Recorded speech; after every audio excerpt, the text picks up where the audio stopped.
অজয় কাজলের প্রেমের কাহিনী জানুন।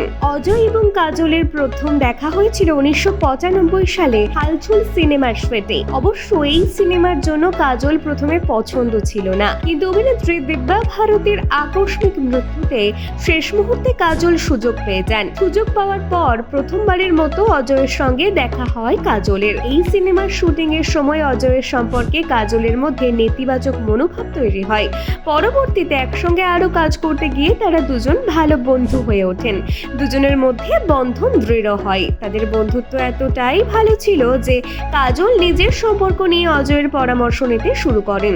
অজয় এবং কাজল তাদের বন্ধুত্বের মাঝে এক ধরনের নীরবতা প্রেমের সম্পর্ক তৈরি হয় এবং তাদের মধ্যে লাজুক হাসি বিনিময় শুরু হয়। এরপর থেকে কাজল এবং অজয় একে অপরের সঙ্গে ডেটিং শুরু করেন। এই জুটি মহারাষ্ট্রে ঐতিহ্য মেনেই বিবাহ বন্ধনে আবদ্ধ হন 24শে ফেব্রুয়ারি 1999 সালে।